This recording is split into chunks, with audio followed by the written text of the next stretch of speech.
10, 9, 8, 7, 6, 5, 4, 3, 2, 1. Ils sont partis! After 3 years, we are back racing in Quebec. And straight away, we're off, we're running. It's Canada and the national team who attack. Brian, I guess we saw that one coming. Yeah, no real surprise. And riders on the radio. In the past, Milan coming through the centre there for Bahrain Victorious, wanting to make sure everyone's in position for this descent here, just in case. Yeah, that's the important thing, position. If it kicks off, you don't want to be out of position. And I think throughout the whole race, we've seen some of the favourites well up towards the fore. But now we're starting to see a little bit more bunching up, a few more teams coming up to the front. The teams that were riding at the front were kind of lined out behind, and everybody seemed kind of happy. 3 teams riding, but it seems to have kind of bunched up a little bit. The gap has come down a little. The maximum these riders have had at the front, about 4 minutes and 20, pretty much all race today. But you just get that sense that they have to be in position. They're sitting and waiting. Even DSM are starting to move up. Movistar there as well. Hesitation. But yeah, it's breaking up completely now, and Wout van Aert trying to come across now. Deciding he has to follow himself. It's Bettiol at the front. The bell rings finally. Christophe Laporte try to close the gap. The race is on with 1 lap to go. 12.5 kilometres remain in Quebec City.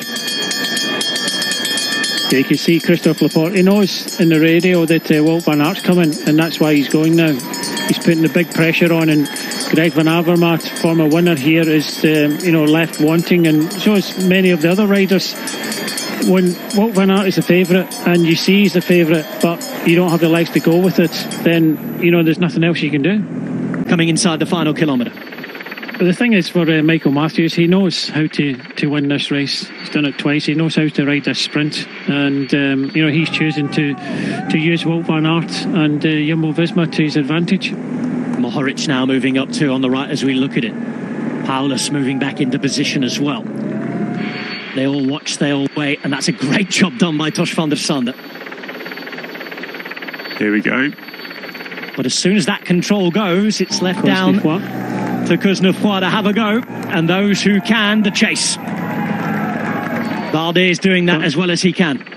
Doesn't have the legs, but in the left-hand side, Jumbo-Visma coming up, and looks as if this could be Baggioli now for Quick-Step.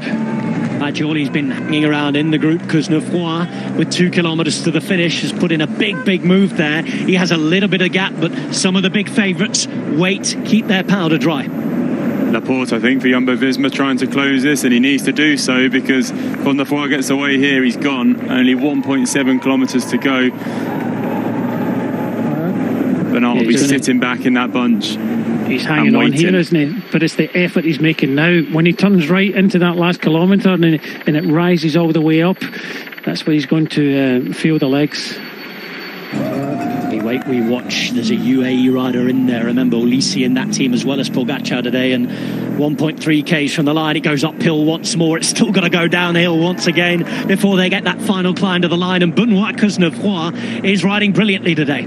But they still have him in their sight. And remember, we've seen this finish line 16 times today, Brian Smith. It goes on forever and ever. It is. And the effort he's making at the moment, and he has to, he's fully committed to this. But looks like Baggioli and Christophe Laporte, but I think they could be joined by some other riders now.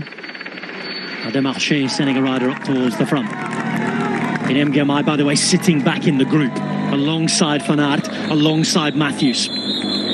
Into the final kilometre here for Benoit Kuznefroy. If he pulls this off from here, it will be a wonderful ride. There is so much more firepower to come from behind. Yeah, he's hanging on with the skin of his teeth. Christophe Laporte couldn't close that one down, so it just goes to show you how hard that Kuznefroy is going now. He sees the finish in front of him, but it's a long way. AG Desert Citroën recently had their 500th win as a team since they began their existence in the 1990s. It would be one of their very best if they could pull it off here. but there's so much going on here behind, even though we're approaching now the final 500 metres. In fact, they're inside the final 500 metres, and the chase does come from behind now. Those who are after it are going to have to look out for it themselves, because this is wonderful from Kuznetsova, who looks behind. He's got to look forward. He's got to keep going. They've hesitated, and it's looking good this for Kuznetsova. All of a sudden, he's maintained the advantage. He looks ahead. From behind, they don't have the power, and Benoit Kuznetsova is going to pull off one of the best wins we have ever seen from a rider from ERI-Citroën. He's got to hang on to the effort. 100 metres to go. He can look around. He can celebrate. And Benoit Kuznetsova takes one of the wins of his career. He's beaten Van Aert and the rest. Hesitation behind, and ERI-Citroën have their win. Matthews with a second place. Third goes to Girmay. Then Van Aert. Benoit Kuznetsova springing a surprise and winning. That is the biggest victory of his career, Brian. Yeah, by far. But it's the way he took it. No, head and shoulders above everybody else. Close sprint, but ahead of Michael Matthews and Biniam Girmay. Wout van Aert is fourth. Ivan Garcia Cortina picks up points as well up there for Movistar in fifth place, with Honoré, Yates, Bettiol, Ulissi and Barguil rounding out the top 10 that doesn't include Tadej Pogacar.